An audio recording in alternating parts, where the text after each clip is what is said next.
지난주에 제가 잠깐 소개해드렸던 그 노리나 허츠 교수의 몰입의 시대라는 책에 그 책을 제가 이렇게 읽으면서 참 이렇게 기억에 남았던 내용이 있어요.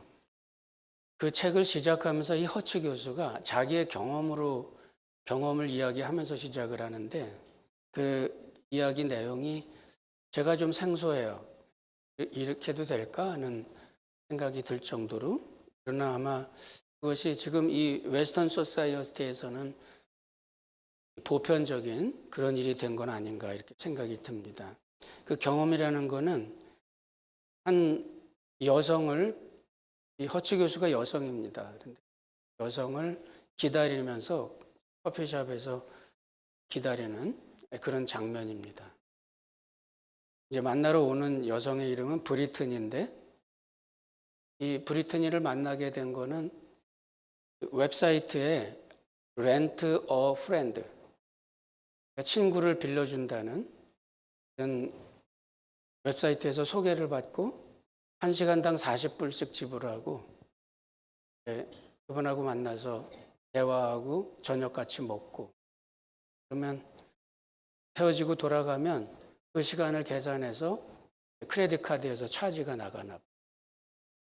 괜히 좀 좋지 않은 사람 만나면 어떡할까 하는 우려도 있었고, 그런데 만나갖고 얘기를 하고 시간을 보내다 보니 이 브리텐이라는 이 자매는 아주 좋은 대학을 나왔고 환경공학을 전공했는데 직장을 마땅하게 구하지 못해서 융자금 갚아야 될 것도 있고 해서 이제 이런 감정 노동에 나섰다고 합니다. 아마 경험이 많이 있었든지 허츠 교수의 신상 파악들을 쭉 해가지고 좋아하는 곳이 어딘지, 만날 장소도 잘 좋은 곳으로 결정을 하고 프로그램 이제 진행해 나가는 대화나 방문하는 곳, 이런 모든 것들을 다 스케줄을 만들어서 가지고 왔는데 너무나 마음에 들게 이렇게 아주 잘하는 거예요. 말도 참 잘하고 인상도 좋고, 그래서 아주 좋은 시간을 가졌습니다. 그런데 그 이야기를, 그 경험을 이제 처음에 꺼내는 이유는 이제 앞으로의 사회에서 우리는 우리 자신의 감정적인 공백들을 어떻게 풀어나갈 것인가, 이제 그런 것이 자연스럽게 이제 나오고 있어요. 모든 사람들의 관계가 파편화됐습니다. 이렇게 다 갈라지고 나눠지고, 코로나19 팬데믹을 지나면서 우리는 더 심한 사회현상들을 지금 우리가 보고 있습니다. 어떤 경우는 그게 편하다고 느끼는 사람들이 굉장히 많은데 시간이 지날수록 아마 이제 그 영향들은, 그 결과들은 이제 사회적으로 많이 나타날 거고, 그 사회적인 비용들을 이제 우리가 감당해야 될 겁니다.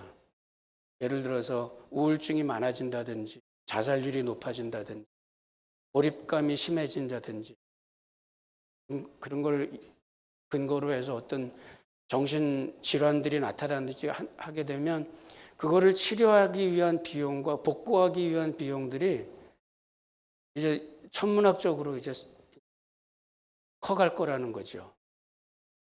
그런 면에서 보면 이런 감정 노동과 이런 일종의 그걸 풀어나가는 이런 방법들은 객관적인 합법적인 또 합리적인 방법으로 개발이 돼야 될 것 같다.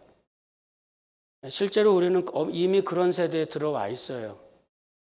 감정을 매입하는 시대죠. 가깝게 예를 든다면 내가 좀 마음이 우울하고 그러면 정신과 의사나 카운셀러에게 예약을 하고 보험에서 커버해 주는 거로 한 1년에 한 12번 정도는 카운셀러를 만나서 자기의 속에 있는 내용들, 말들을 그저 막 내려놓습니다. 그러면 좀 시원해집니다.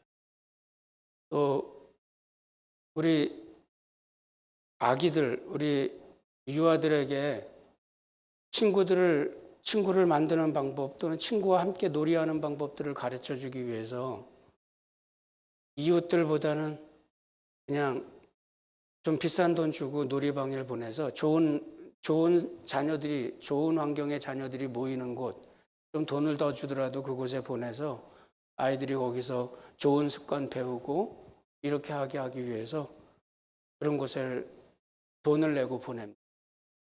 또는 좀 비싼 돈을 주고 비싼 회비를 내고 소셜 클럽에 들어가서 좀 격조가 높은 그런 친구들을 만나서 거기서 대화들을 하고 돈을 내고 자기에 필요한 감정을 매입하고 풀어나갑니다. 아주 나쁘게 풀이하면 뭐 이게 성매매로 이어질 수도 있겠지만 그 칼날 같은 그 선을 잘 지켜나가면서 각종 사회적인 그런 비즈니스들이, 감정 매입의 비즈니스들이 많이 우후죽순처럼 생겨나고 있습니다. 어버이날 자녀들이 안 오면 서운해하고 또 연락이 없으면 궁금해하고 아이들 만나면 기뻐하고, 그런데 자녀들이 어버이날마다 올 수는 없습니다. 때로는 그냥 가까운 곳에서 돈을 내고 꽃다발 하나 보낸다든지 선물을 하나 온라인 쇼핑몰에서 하나 찾아서 보낸다든지, 자녀들이 뭐 멀리 타주에 있는 자녀들이 가까이 있는 이곳에 있는 부모들 잘 찾아올 수 없습니다. 그러면 아마 앞으로는 그런 것도 생기지 않을까 싶습니다. 내가 못 가는데 지금 어머니 아버님이 병상에 누워 계시는데 자녀 대역을 좀 보내주고 가서 좀 딸 노릇 좀 해줘, 가서 좀 아들 노릇 좀 해줘, 뭐 렌터 산, 렌터 도러 뭐 이런 건 좀 생기는지 모르겠어요. 제가 이 말씀을 먼저 드리는 이유는 오늘 성경에 보면 내 부모를 즐겁게 하며 너를 낳은 어미를 기쁘게 하라. 이 말씀은 22절 그 앞에 말씀, 너를 낳은 아비에게 청정하고 내 늙은 어미를 경히 여기지 말지니라는 이 두 문장이 서로 연결되어 있습니다. 거듭 이 말씀을 통해서 우리가 본다면 아비에게 청정하고 부모의 말을 잘 들어주고 그것이 부모를 즐겁게 해주는 것이고, 또 낳은 어미를 경히 여기지 않는, 소홀히 여기지 않는 그 모습이 어미를 기쁘게 해주는 내용이 됩니다. 자식들이 부모를 헤아리는 마음입니다. 성경에 보면 열왕기상 1장 1절입니다. 열왕기상은 이스라엘의 전성기를 이루었던 다윗 왕과 솔로몬 왕이 승계해 나가는 그 장면을 이제 시작으로 하는 그 내용인데, 그 열왕기상 1장 1절에 이렇게 이야기를 합니다. 다윗 왕이 나이가 많아서 늙음에 잠을 자도 허전하더라. 옆자리가 따뜻하지 않더라. 그러니까 신하들이 이제 그 왕의 모습을 이제 헤아려 보면서 아주 아리따운 여인 후궁을 찾아서 후궁을 들여드리게 되는데, 왕은 그 후궁과 잠자리를 같이 하지 않았다. 이렇게 이제 시작이 됩니다. 부모의 옆이 따뜻하지 않은 마음, 그거를 우리는 얼마나 헤아릴 수 있을까? 자녀들은 그거를 잘 헤아릴 수 있을까? 우리는 얼만큼 부모들을 이해하며 또 부모들은 얼만큼 자녀들에게 털어놓고 이야기할 수 있고, 또 자녀들로부터 내가 자녀들이 나를 귀 기울여 주는구나, 부모를 청정하는 것으로 인해서 마음이 깊은 그런 부모들의 마음은 얼마나 되겠으며, 낳은 어미를 귀히 여겨서 그 어미의 마음을 기쁘게 해주는 그런 자녀들의 배려는 우리들 가운데 얼마나 있는가. 옛날에 그런 소설을 접한 적이 있습니다. 70대가 돼서 혼자 되신 아버지가 혼자서 이제 식생활을 해결하시면서 혼자서 지내십니다. 다들 유복하고 그러기 때문에 아버지가 평생 사시던 집에서 혼자서 사시고 또 자녀들도 가까이 있고 그래서 큰 걱정이 없는데 어느 날 아버지에게 여자친구가 생겼습니다. 자주 가서 반찬을 사다 잡수시던 그 반찬 가게 아주머니하고 연애를 하게 됐고 자녀들은 여러 가지 이유를 들어서 그 연애를 적극적으로 반대를 하고 나섭니다. 그때 아버지가 자녀들에게 그런 말을 합니다. 내 노년의 삶이 얼마나 무료한지 너희는 알기나 하니? 내가 얼마나 무료한지 내가 혼자서 이 집에서 네 엄마가 죽고 나서 거의 10년이 지나는 이 세월 동안 내가 여기서 혼자서 지내는데 모든 게 다 풍족해요. 모자라는 게 없습니다. 그런데 허전합니다. 따뜻하지를 않아요. 마음이 따뜻하지 않고. 그런데 정말 마음에 드는 여인이 생겨서 친구가 생겨서 연애를 하게 됐는데 아주 굉장히 마음이 기쁘고 심장이 다시 뛰는 것 같은 느낌을 받아요. 그런데 그 마음을 나이는 몸은 늙어도 마음은 청춘이라는 그런 말 한마디로 결론을 내리기에는 그 감정이 너무 복잡합니다. 저는 오늘 그거에 대해서 함께 잠깐 말씀을 나누려고 합니다. 80세가 넘어서도 빅토르 위고나 피카소 같은 유명인들은 다소간의 연애를 즐겼다고 그러고 17세기에 유명한 그 팔찌 공작 부인이 있는데 사교계에서 유명한 그 당시에는 그 사교계에서 유명한 사람들이 이제 일종의 오늘날로 생각하면 연예인들이죠. 어떤 사람이 그런 질문을 했습니다. 여성들에게 언제쯤 몇 살쯤 되면은 욕망이 사라질까요? 이렇게 물어보니까 이 여사 대답하신 말씀이 내가 어떻게 알겠어요? 이제 80세밖에 안 됐는데. 농담으로 지나기에는 그냥 농담으로 치부해버리기는 그 속에 숨어있는 진실들이 또 있습니다. 노년에는 이중의 유토피아를 추구한다고 합니다. 부정적으로 보면 죽음의 대기실처럼 뭔가를 다 정리하면서 지내는 그런 시간이고 또 한편으로는 내면의 혼란, 성욕이나 여러 가지 욕망으로부터 점점 자유로워집니다. 성적인 욕구도 이제 점점 없어지고 다른 사람에 대한 집착도 조금 없어지고 그러면서 부부의 관계는 이제 점점 어떤 성적인 교류를 하는 관계가 아니라 친구 같은 관계로 바뀌어가면서 그러면서 조금씩 해가 지면 저녁에 해가 지면 들녘에 땅거미가 내려앉듯이 감각적인 평화가 찾아온다고 합니다. 아가씨의 젊음은 시들기 시작하고 멋지던 청년의 몸에 살이 붙고 주름살이 생기고 그렇지만 그렇다고 해서 지나치게 혹평하거나 나쁘게 표현하거나 몸에서 냄새가 나 숨만 쉬어도 냄새가 나 이런 표현들은 좀 지나치고 그냥 막 쭈그러지고 막 흘러내리기만 해 이런 자신을 그렇게 표현하는 것도 좀 심하다는 생각이 듭니다. 그런 고립감이 점점 심해질 때 값을 지불하고 감정을 매입하는 그것이 과연 따뜻하지 않은 마음을 채워줄 수 있을까 하는 것은 패션입니다.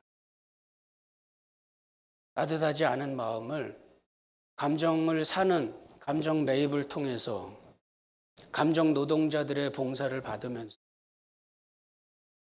그거는 채워지지 않습니다. 가깝게 제가 어르신들 또 많이 가깝게 지내면서 은퇴하신 목사님들과 함께 가깝게 지냈던 적이 있었어요.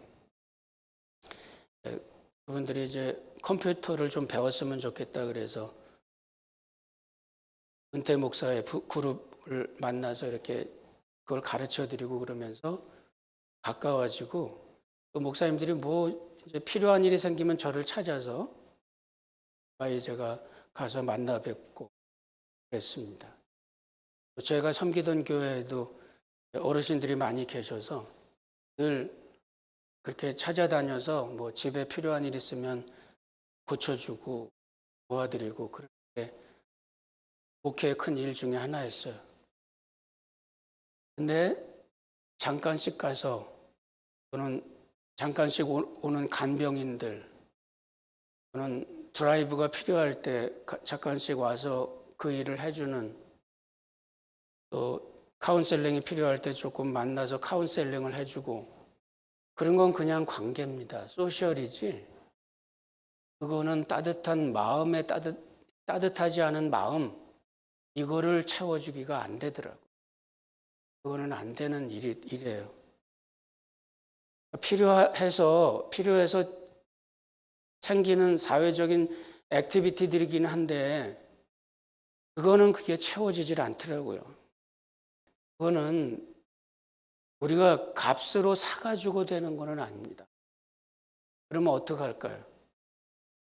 헤아려 아는 마음이 필요해요. 다른 그 누구도 아니라 여러분들에게 지금 섬기시는 부모님들이 계시면 저는 부모님들 양친 부모께서 안 계시기 때문에 지금은 그냥 후회로만 남아 있습니다. 그런데 지금 내가 모시는 부모님들이 계시다 그렇다면 헤아리는 마음이 필요합니다. 부모님들의 곁에 따뜻하지 않은 마음. 그거는 뭔가? 뭐 좋은 환경을 준비해 드렸다고 해서 용돈을 많이 드렸다고 해서 또는 값비싼 선물을 준비해 드렸다고 해서 그게 채워지지 않습니다. 부모 옆에 마음 한구석 따뜻하지 않은 그 마음은 헤아리는 마음으로 채워줘야 되는데 잘 안 됩니다, 그게. 저만 해도 부모님들에게 아들로서의 저는 빵점이었습니다. 저는 잘 못했어요. 며칠 전에 이제 우리 손자하고 같이 마더스데이가 되니까 우리 카드를 하나 만들까? 사람 얼굴을 그리는 방법도 한번 생각해보고 만들어보고 그러면서 카드를 하나 만들었는데 도화지에다가 이제 카드를 하나 이제 그렸는데 그걸 가지고 자기 본인의 말로는 세상에서 가장 아름다운 여인이래요. 뭐 그려놓은 그림은 엉망진창입니다. 뭐 세상에서 가장 아름다운 여인 같지는 않은데 그런 말을 하지 않아도 그래도 뭐 본인은 그렇대요. 엊그제 마더스데이라고 그러니까 이제 오레곤에 있는 큰아들이 올라왔어요. 근데 아들들에게 엄마는 이미 보호가 필요한 엄마가 돼 있더라고요. 아들에게 뭘 해주는 그런 거는 엄마의 마음은 그냥 그게 있지만 아들들은 이미 장성한 아들들은 이제 보호가 필요한 엄마 이렇게 생각들을 합니다. 근데 그들이 엄마의 마음을 얼만큼 이해를 할까? 제가 생각할 때는 아들들이 엄마를 이해한다는 건 죽었다 깨나도 안 되는 것 같아요. 그건 뭐 안 되는 일입니다. 기대하실 필요도 없어요. 그건 안 되는 일입니다. 딸은 괜찮은 것 같아요. 딸은 그게 되는 것 같은데 아들은 아들은 절대로 안 되니까 기대하지 않는 게 좋을 것 같습니다. 그런데 그렇게 시간이 흘러가고 났을 때, 그때 이제 우리에게 어느 시기가 오게 되죠. 그 어느 시기가 오게 되는, 저도 뭐 마찬가지입니다. 그런 우화가 있죠. 어떤 사람이 46세가 됐는데 차를 타고 가다가 차에서 잠깐 내렸습니다. 그 옆에는 아주 젊고 아름다운 애인이 옆에 타고 있었는데 차에서 내리니까 한 그룹의 남자들이 막 그를 추격해서 쫓아옵니다. 도망을 가기 시작하는데 이유는 그 밤의 나라에서는 나이가 죄입니다. 그래서 46세 된 사람이 아름다운 여인과 함께 있는 것은 굉장히 큰 죄가 되기 때문에 심판관들이 30대 심판관들이 쫓아와가지고 결국은 밤새도록 쫓아가지고 그 사람을 절벽에서 밀어버려가지고 죽였습니다. 그런데 밤새도록 쫓아다니다 보니까 30대 그룹의 그 남자들이 이미 노인이 됐습니다. 그러고 나니까 곧바로 다른 젊은 그룹들이 그 사람들을 죽이려고 쫓아옵니다. 우리가 어느 때에는 그저 경멸 반, 아쉬움 반, 그런 눈빛으로 바라보고 있던 그 세대가 이제 우리가 그 세대가 되어가고 있습니다.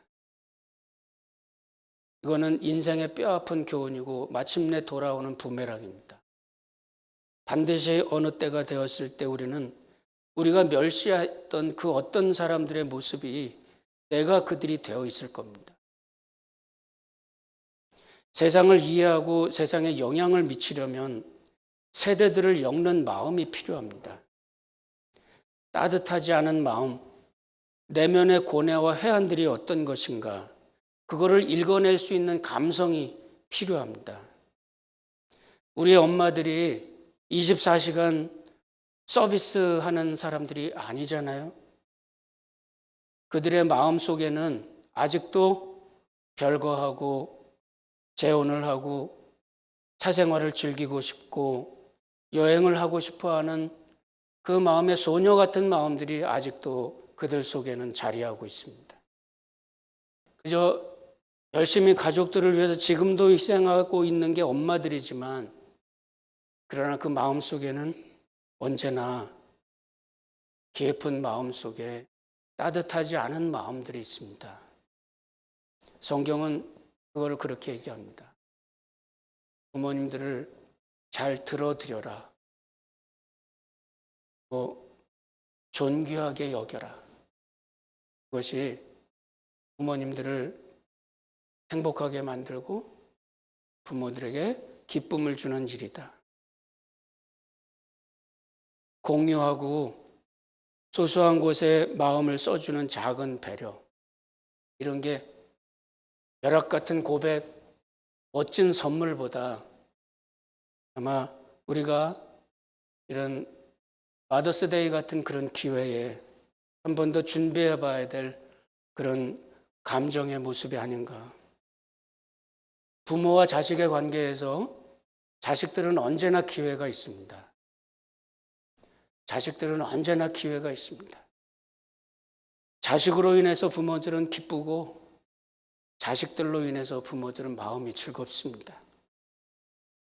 부모가 언제 간간히 마음에 우울해지는 이유가 뭔지, 언제 눈이 빛나고 심장이 뛰는 것 같은지 자식들은 그걸 알 수 있습니다. 다른 사람들은 모르더라도 그렇게 해줄 수 있는 능력과 기회가 자식들에게는 있고, 교회에서 내가 만약에 젊은 사람이라고 생각을 한다면 우리의 신앙의 선배들에게 우리가 배려할 수 있는 기회가 우리에게는 있습니다. 그리고 그것을 잘 감당하면 훌륭한 일입니다. 아주 굉장히 고매한 경건을 수행하는 것보다 여러분들 옆에 계시는 믿음의 선배들, 우리의 부모님들에게 그들의 허전한 마음을 잘 헤아리고 그들에게 따뜻한 감정 한 구석을 제공해 줄 수 있는 그런 마음이 있다면, 또 그런 배려가 있다면 저는 단연코 여러분들이 훌륭한 신앙인들입니다, 이렇게 칭찬을 할 수 있을 겁니다. 이런저런 여러 가지 기회에 여러분들 가운데 이런 것을 실천하면서 기쁘고 또 그러한 배려를 받으면서 행복한 그런 시간들이 될 수 있으면 좋겠습니다. 기도하십시다.